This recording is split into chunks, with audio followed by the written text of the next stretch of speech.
Hi there. Welcome to Commission Friends, where I talk to people we all know, but we can probably get to know a little better. Today, we have Zane on. How are you doing today? I'm doing good. I'd do a little better if I could find the unmute button in time, but hopefully I'll get better at that the further this goes. It's all right. All right, so let's go back to the beginning for a little bit. We talk about a little bit about like where you grew up, what was your family like, and what did you play any sports growing up? Yeah, so I'm from Waterford, Michigan, so 45 minutes away from Ann Arbor. I was actually there today. I went to the beach with my sisters, my big sister's 10 years older than me. My little sister's 4 years younger than me, and she's probably going to be moving in with me and Jenna this in a month or two when Alec moves out. And we were there with my big sister's son, Bodie, who just turned 4, and my aunt. But yeah, I went over and visited my parents today, and I'm from Waterford. I didn't play any sports growing up, actually. I think I'm one of the few people in M-SABR that could say that, but I was fully focused on music pretty much from the time I turned 8 until I showed up and got invested with M-SABR. I got really into sports, I think, in 2011. Uh, but before that, I don't think I ever had any interest besides the 2006 Tigers for a bit, maybe the 2004 Pistons, 2005 Pistons, but I was like 5, 6, 7. So yeah. Yeah, it's crazy you didn't play anything growing up. So you said you got really into it in 2011, so you would have been in what grade at that point?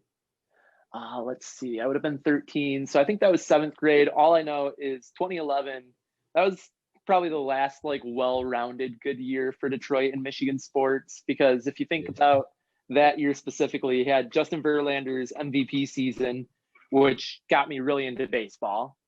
Um, that was I think 2012 or was 2011 the first season with Brady Hoke?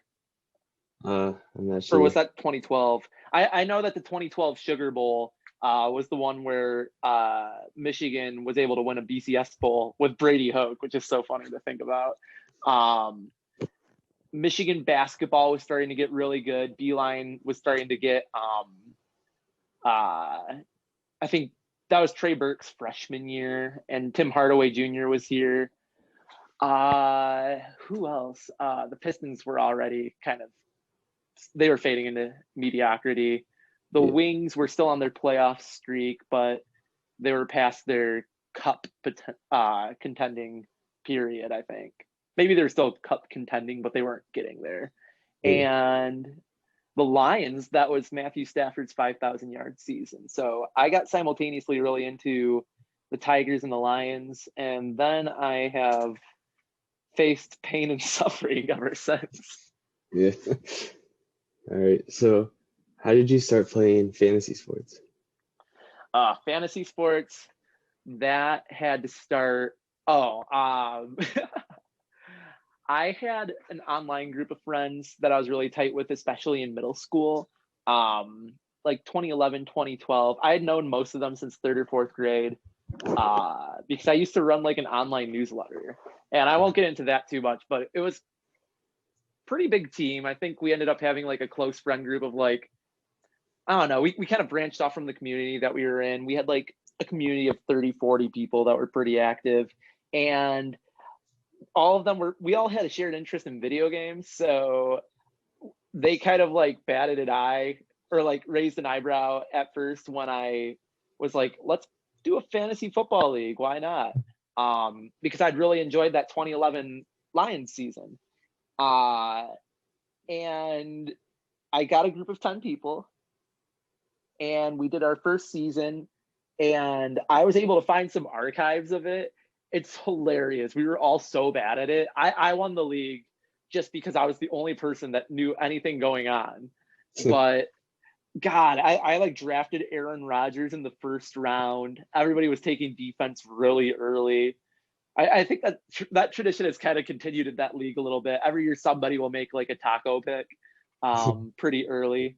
But that was my first league, and that league has continued on to this day. So I think there's me and one other person that are like OG members of the league still in it.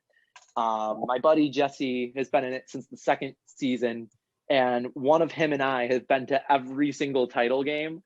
But I would say it's been very, very competitive for the past 5 or 6 years. So I think it's impressive that both of us have kept that streak going in a seasonal league. When it became like, at this point, I would call it pretty much as competitive as like an M-SABR dynasty league, more competitive than the M-SABR seasonal leagues where we don't go as hard in it. Yeah. All right. And what would you say is your favorite fantasy sport nowadays? So fantasy baseball's driving me nuts right this moment. Obviously, we can get into that, but I'm going to smash our ties record because the offense can't overcome the fact that we're just winning 3 or 4 categories a week in pitching. Yeah. Football, I can't stand any platform that other than, well, I'm sorry. I specifically cannot stand Yahoo. I don't know. There's something about Yahoo that drives me nuts. I was okay with CBS at the time, but the paying thing was annoying. ESPN, I'm just so familiar with it that for all its flaws, I'm comfortable with it. So it's hard for me to say football either. And it's tough too, because hockey was the one that I kind of was the most intrigued by this past year, but you did the main heavy lifting with our team.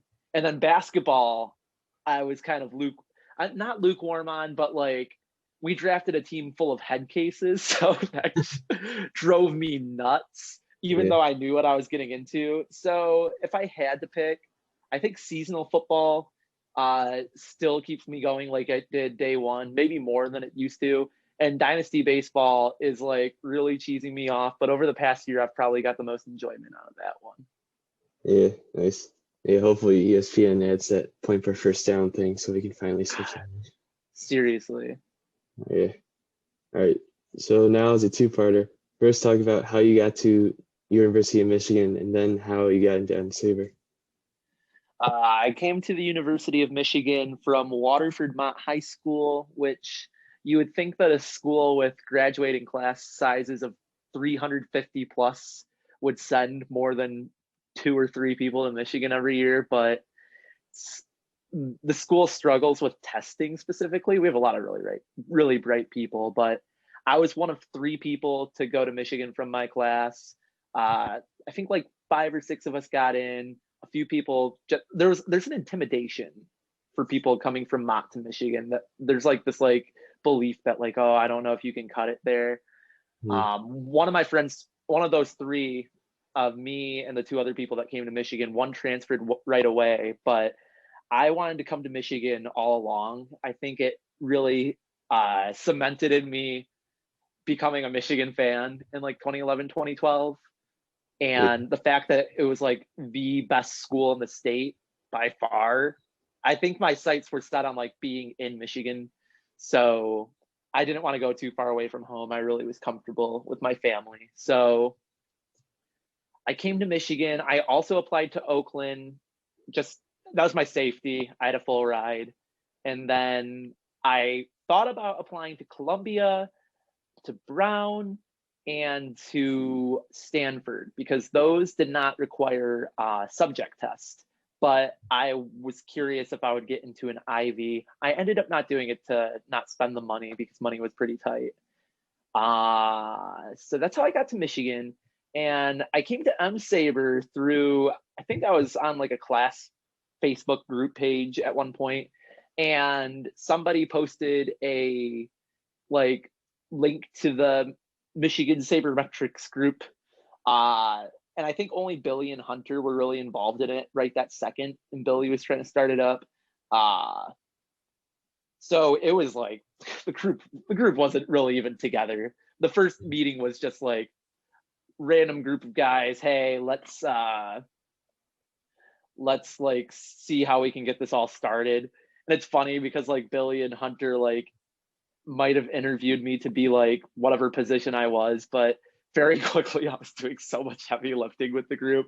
And I was pretty happy to do that because I I saw like other groups that were well established on campus, but this was totally new, and I had a strong interest in like baseball statistics at the time, so I jumped right in. I started our website, and we were off and running.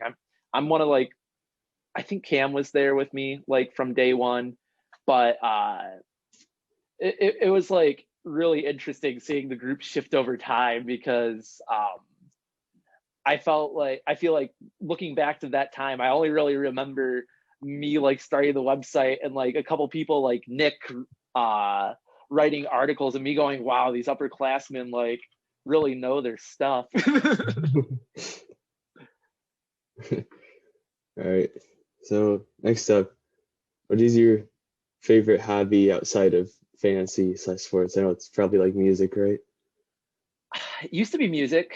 Obviously I had my band senior year that I put a decent amount of time into. That was like, I think we were like having a really good time with it from like March of 2019 to like September or October.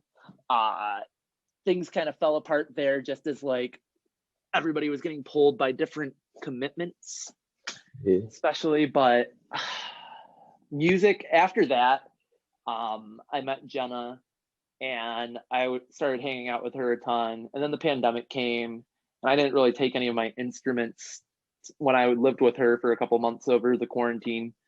And when I came back, I wasn't too into it.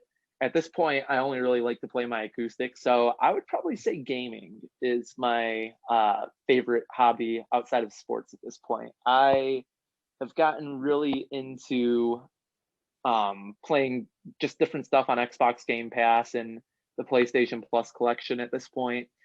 And me and Jenna just play a ton of Switch together. So I would definitely say gaming. And it's probably partly due to the fact I have such a strong, like such a heavy background in it growing up. It was like my first true hobby. But Jenna's also really, really into it. So that's probably number one. And I don't even think music's number two right this second. I'd probably say like going outside and like maybe hiking and like going to different parks and whatnot would be my number two at this point. But that's also debatable. I'm sure there's a higher number two than that. Nice. So what are some of the like top games you're into right now? Let's see. On Switch, we have like 250 hours on The Binding of Isaac Rebirth, which it's kind of hard to explain that game. It's got like roots in like 2D Zelda dungeons, but it's a roguelite game. If you've ever heard of like, it's like randomly generated, like new every time.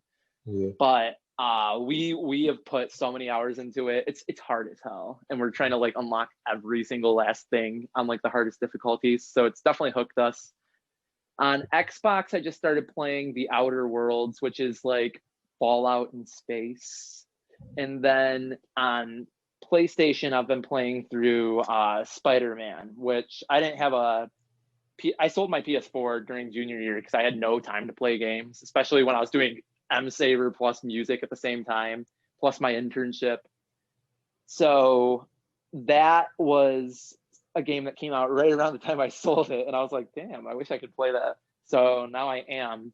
And I was able to score a PS5 off of Craigslist from somebody that was moving overseas and for whatever reason didn't want to take it with them. So I have been playing it on there, which is really a nice way to kick off my summer because I've been with a first and second grade classroom. So school's out and I have a PS5, so I'm chilling right now.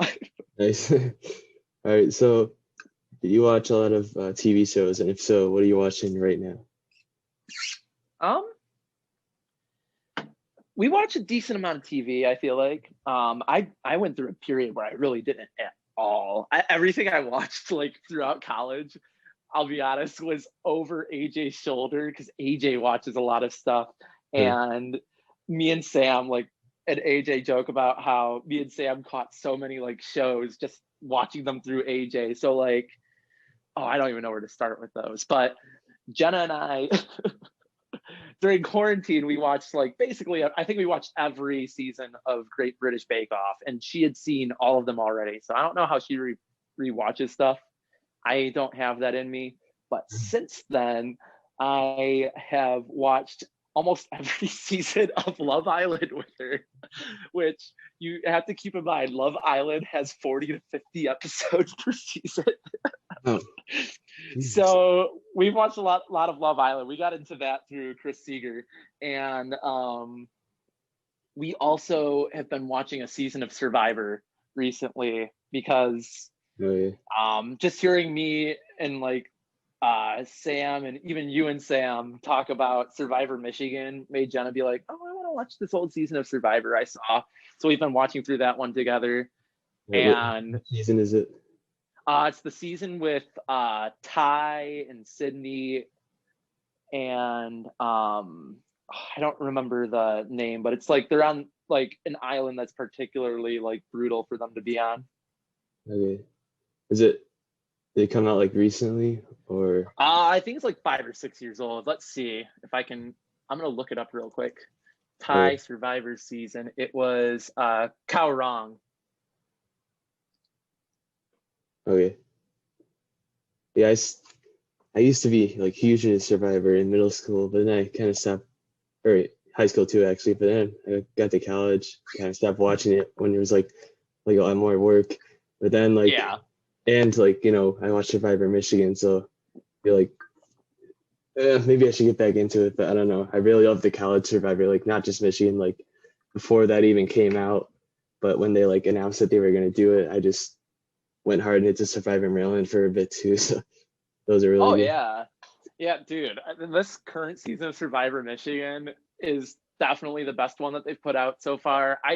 I was biased because season 2 has a lot of people I'm close with, so Eh, it was very fun to watch them compete, especially because that took place during our sophomore year. So there was like certain things that I just like knew from Sam as they were happening, but I didn't live with Sam yet. But I did live with him during these ones, so I knew sporadic things. But season 4, I don't know many people from, and it's really interesting, and it's their best edited and like storyboarded season. oh I yeah, am so excited for what's next though.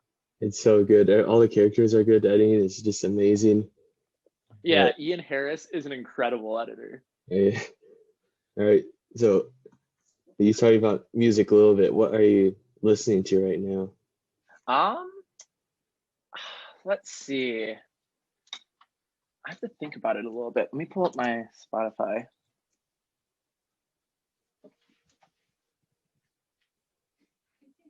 Oh, yeah, Jenna wants to say hi for the podcast, by the way. Oh, it's for the podcast? Yeah. Oh, hey. Oh my gosh. This is Storm too.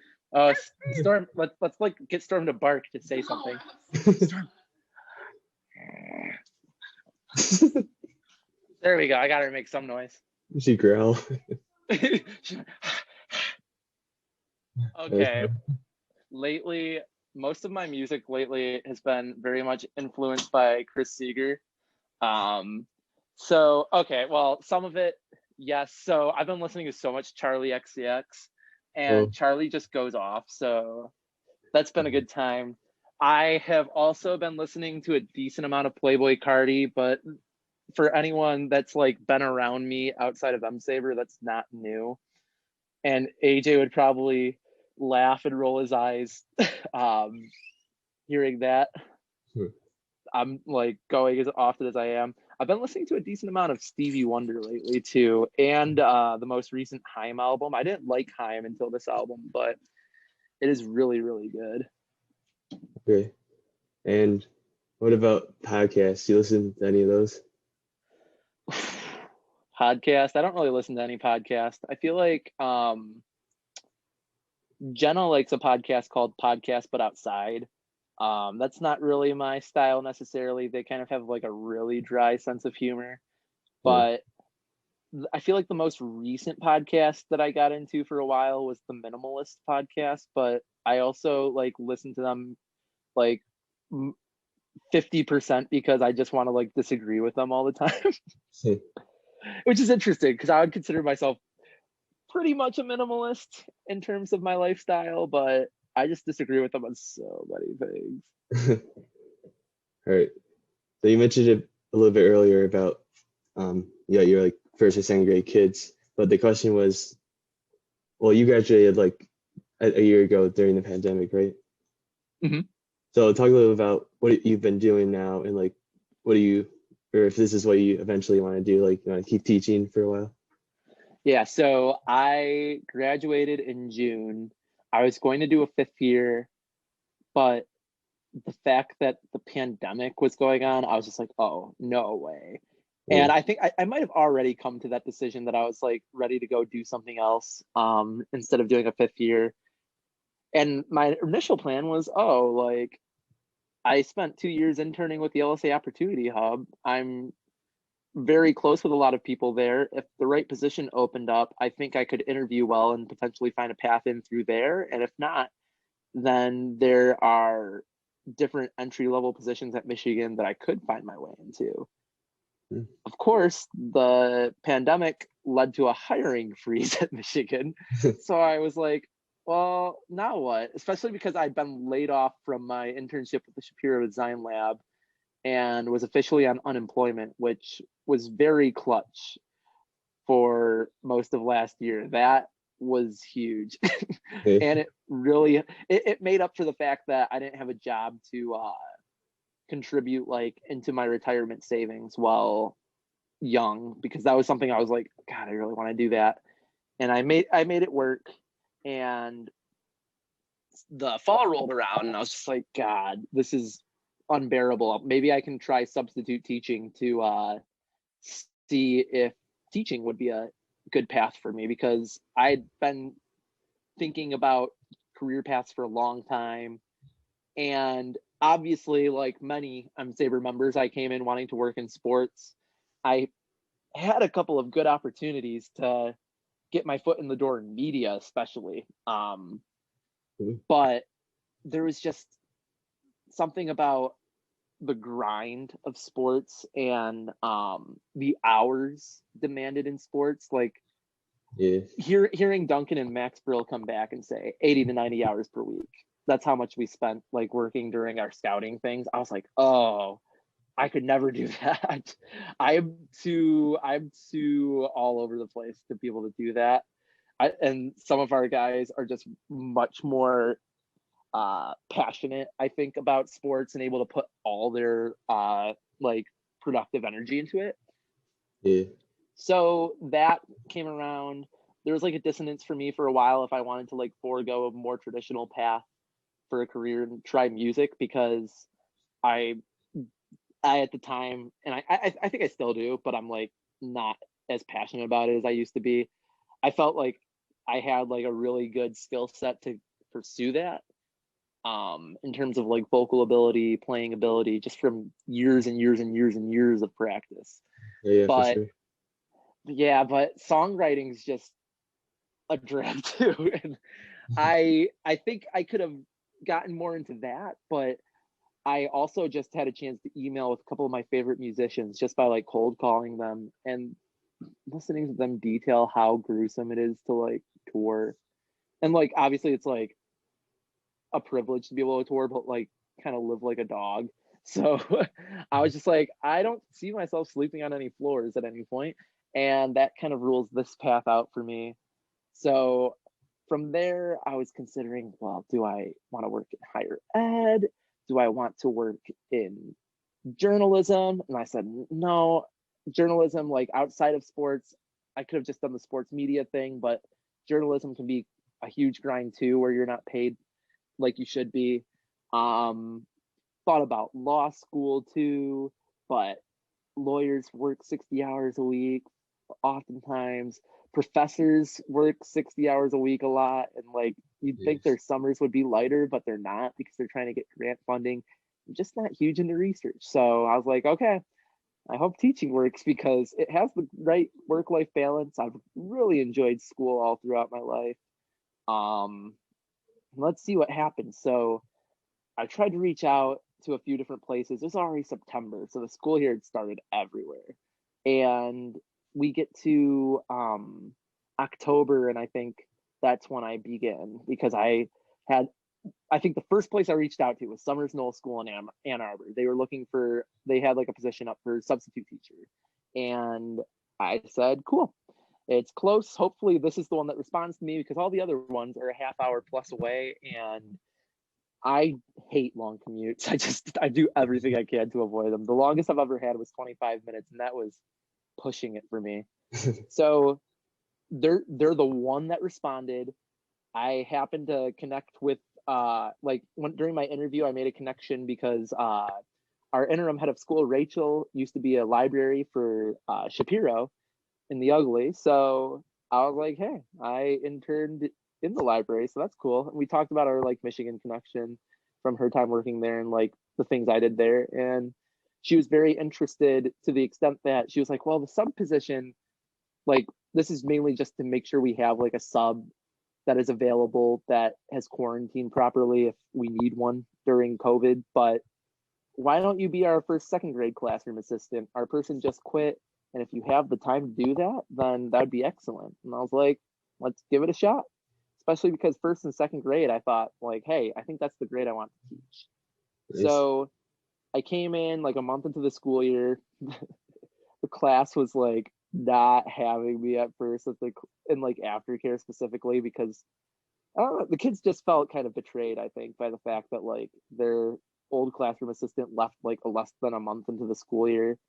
Yeah. So it took a while to build that camaraderie with the kids, but I got the hang of it. There was some discipline like stuff that I had to like figure out too with like one or two of the kids. One of my boys just really was acting out and like really causing trouble. So that was a process. And I became pretty close with his parents through that. His dad actually is like the poli-sci undergrad advisor at Michigan. So shout out to George Tyler. But anyways, I became really tight with my aftercare kids at that point. And I struggled through the winter because honestly, I feel like I simultaneously deal with cold sensitivity and like seasonal depression. So that was really hard. But I think in December, I applied to Michigan's master's program in elementary education. A month later, I got back that I had gotten in, and I had all the classes I needed to start, because they have certain prereq classes that you need to have taken care of too. But at this point, I spent a month deciding whether I wanted to do it, and came to the conclusion it was going to cripple me financially. And that's a problem with the field of teaching in general, is it can be absolutely horrible, crippling debt. Becoming a teacher after like taking 40 to 60K in loans, forget about it. You're not going to be able to pay it off. Maybe through public service loan forgiveness, but that demands that you spend 10 years as a teacher straight and make payments for 120 straight months. So that demands that you keep in the field. So anyways, I turned it down, and I thought I was like probably on my way out after the school year ended, maybe back to Michigan into higher ed to give it another shot. And that's when I reached out to our head of school at the time, Rachel, again, and I said, hey, I did a little bit of research, and there was a teacher at our school named Michelle who's 3 years older than me. So she's the same class as Josh Rusko in M-SABR at Michigan. She went to Michigan too. Okay. Like, hey, how did you I think I've heard that you teach here without like a teaching certification. I know independent schools like are able to do that. How did you get to this place? And she told me about her experience. She spent years and years there before she got the chance to teach and take over her classroom. Sorry, this is such a long story, but No. anyways, It's great. she gave me that, and I was like, okay, that's all I need. I went to our head of school. I said, is there any way that we can potentially like do like a student teaching mentorship for me? And I don't know if it'll end up with me teaching at our school next year, but I want to see where I can get. I had no experience leading a classroom. I had no experience like doing anything educative with kids outside of like one-on-one work to help remedial students read during NHS with my old first grade teacher 5 years ago in high school from when I started. She set something up with me and our homeroom teacher for this past year, Tate. Tate's like 6 years older than me, so she kind of had like she really had major big sister energy for me throughout the year. And I like just kind of had to like structure it some after getting like some very preliminary structure from Rachel on how we could run it. Tate and I bounced ideas off each other. She really helped guide it too, and we were off. We're a project-based learning school, so that's considered like progressive education. That's not traditional. We don't follow state standards. I derive my stuff from standards, but I don't have to hit like all the Michigan State standards. I don't even use Michigan State standards. I use Massachusetts because they're a better system.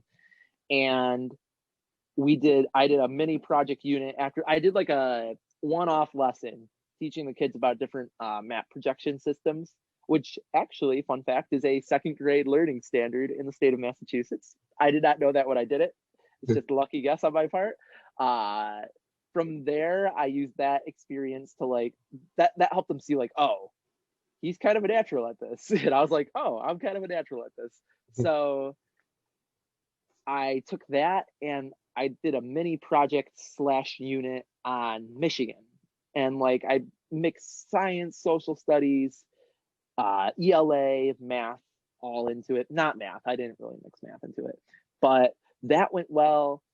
And from there, I led the classroom for the last couple of months of the school year. I led our project, and Tate was like doing like math during my like one period I was able to get to eat and like taking care of morning stuff, but like she didn't have to like lead anything in the morning. So she was mainly like putting energy into helping me grow myself into a teacher. So we did a national parks project and the kids created a travel log of all these parks that we took a virtual visit to, and they had to take notes. They had to like think about the parks through like a science lens, a social studies lens.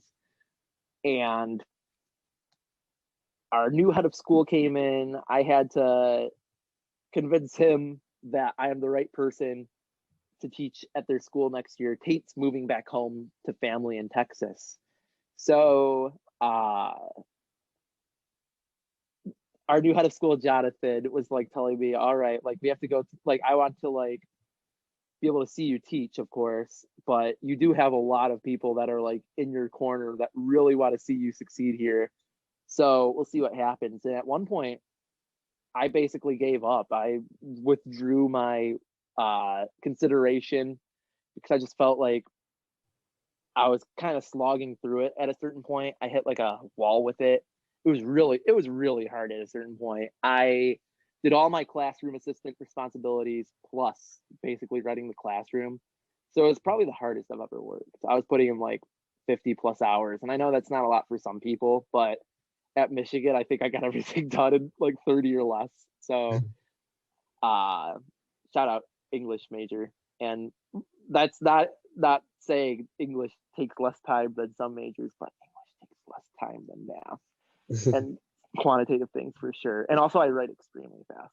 Anyways, I finally got a chance to interview late in the year. I had to like kind of like reconcile with our new head of school too, because he's like, well, I just need to know that you're not gonna like quit on me, because I withdrew and then stated my interest like a week or two later.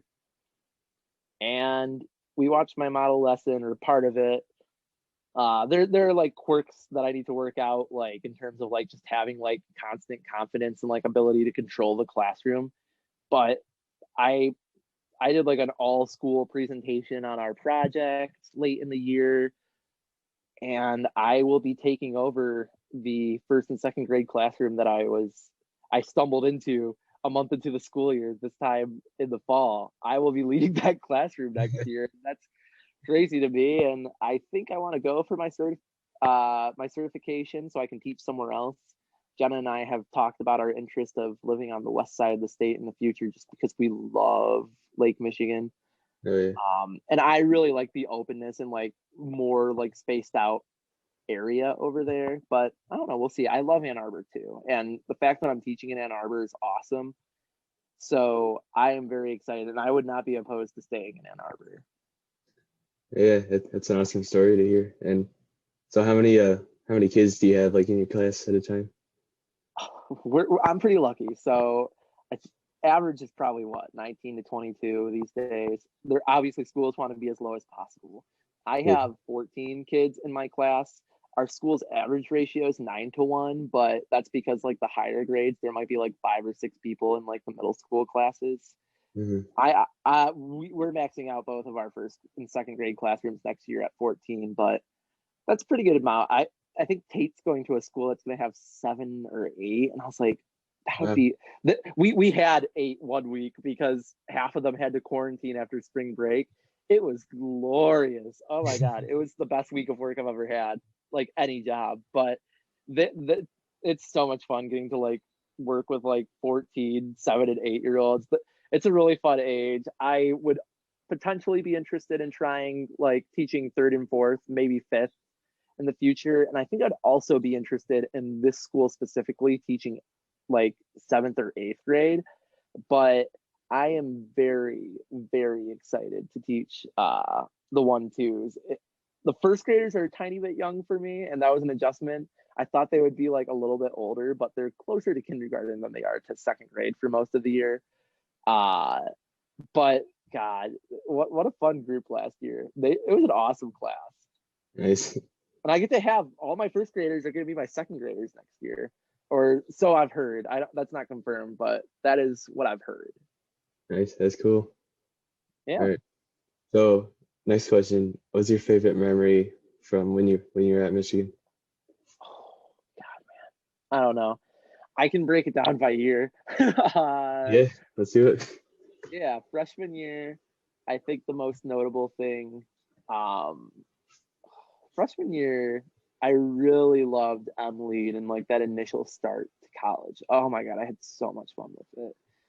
Yeah, that was a really good time. My M-Lead group, I ended up living with a few of those guys. So Johnny Luo, you know Johnny. Yeah.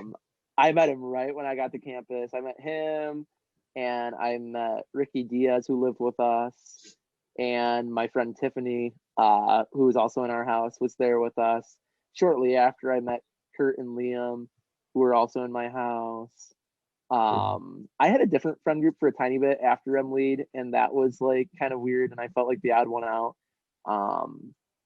And I also had a little tough period at first because I entered into college in like a long-term relationship from high school, and my ex went to Wayne State, so we broke up like 2 months into the school year, and that was tough. But I don't know if there's that many things in life that will capture the magic of those first few months of college. I think I really, really enjoyed like the warmer couple of months before it kind of like Yeah. became all right. Now you have to like, I need to like find like a more like consistent friend group and not just bounce around like hanging out with everybody sporadically, because I like to have that group.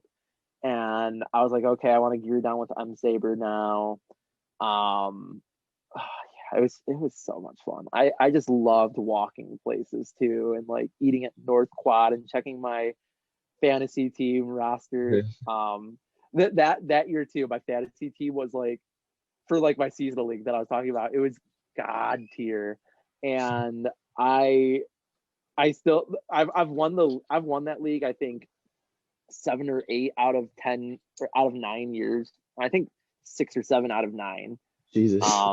Yeah, I've dominated that league, and that was the first time I lost it. And I lost in the final. No, I lost in the semifinals to Jesse, who I mentioned, by less than a point. But it was by far my best team, and I was a huge favorite. So it was literally like, oh god, I wish I could probably pull up the roster from that team, but it was. God, I that's one of my like memories that sticks out from freshman year. Sitting at North Quad, checking my team, going like getting a little frustrated that DeAndre Hopkins was like not doing it for me, and I think it started like a trade tirade where I like just made my team into like something stupid. that's my freshman year one. Sophomore year, sophomore year was my most challenging year of college, I think. I had a lot of like social, like, I don't know, just like so much going on. I had family members passing away. It was tough, and I think it was the first time I took like really challenging classes at Michigan too. I kind of coasted through my first year, because humanities and social science comes really easy to me, and especially humanities, and I went heavy on humanities. But I think for sophomore year, there's some good memories from like with my housemates, like the first couple of months. I think we knew pretty quickly we weren't going to move back in because it was a bad deal, and not we never like hung. I think we were all together as a group once. We're like, take a mental snapshot. This is the one time this is happening. I don't know. There was some good stuff in there for sure, but Is that I think more. Sorry, was What's that up? is that your first year as co-president sophomore year? Yeah, I was gonna say the highlight of my sophomore year was definitely taking over as M-SABR co-president, and that first semester was so overwhelming. Honestly, like we did it, like I love Billy and Hunter, but that was not a very smooth transition. I had no idea what I was doing, and like there's a lot of things that I was like having to figure out, like, oh, I have to like use this like site to book our rooms. It's already the school year is like, oh no, they're booked for the next month. But yeah, that once we got going with it, it was so much fun. I think one highlight from that little period was getting to start writing for Bless You Boys. That was really fun. Yeah, those are the things that stick out to me. I think another thing that sticks out to me randomly was just walking from my house a couple minutes on a snowy day to get a haircut at Coach and Four, and then coming back, I had this little radio and like showering to get my little hair bits from the haircut out, and listening to 97.1 talk about like hearing Valenti get pissed about how good Michigan basketball was. So yeah, I think that's what sticks out to me from sophomore year. Junior year was my favorite year of college, I think, just from start to finish. It was fantastic. APT was so much fun with Sam and AJ and Alec. George Monkey was born in March. I think actually the last couple of months, March and April of junior year was like kind of a like drag. I think I was kind of struggling to the finish with a couple of my classes, but the fall was glorious. What a time. And the summer after junior year was so much fun too. Band rehearsals. I was going on a lot of random Tinder dates, and it was just like really funny. Senior year, I didn't give a junior year memory. Junior year memory, I'll say the first George Monkey. Just so funny. Like, for anyone that doesn't know, we have like a drinking game that is like kept my like core, like my apartment friend group from college together to this day.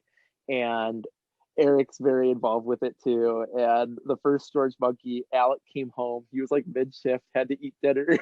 We were like, join our drinking game. And he's like, okay. And he immediately gets like 3 like bad like drink like mystery cocktails, they're called. He got like 3 in a row somehow. I don't even know how I got 3. I think it was like maybe it was like 2 in like 3 minutes or something, or I don't remember. Anyways, he hadn't like drank since high school, maybe, like, and maybe he had drank once or twice in high school. He blacked out on the floor really bad, and we had to like carry him to bed. And like everybody's like way drunker than we usually were because none of us really drank much together at the time. And Yeah, woke up the next morning. yeah, I'll get in trouble.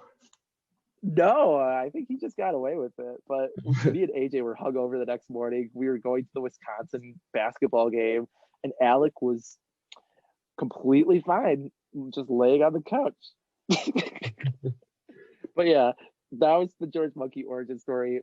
Senior year,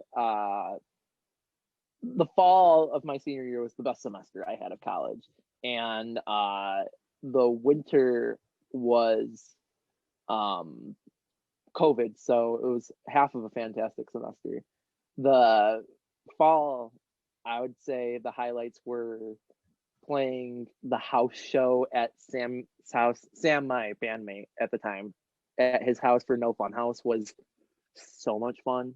I'd always wanted to play like a 14 song set list of music for like hundreds of people, and that was really, really fun. And we had a keg, which was just like funny for the hell of it. Then meeting Jenna a month and a half later, and just that whole period of us starting dating. And then honestly, us quarantining together was amazing too. And then last summer was fantastic too, because I mean, she was working at the park, a park on the west side of the state, and living with her family, and I would drive over on weekends and I'd hang out with AJ around APT and Sam around APT. All of us were at APT for the first time in a summer, and that was fun too, even though none of us really remember that summer for whatever reason. And then this past year has been a challenge, but it's been great. So those are my vignettes of college. Nice. And then last thing, what was your favorite places to eat at Michigan? Everybody knows that's close. If you're truly close to being college, you at least know about my Pancheros thing. Oh, I yeah. love Pancheros. I am a Pancheros fiend, and I once ate 6 Pancheros burritos in the span of 8 days. Specifically, I think the last burrito I went out into the polar vortex to go get.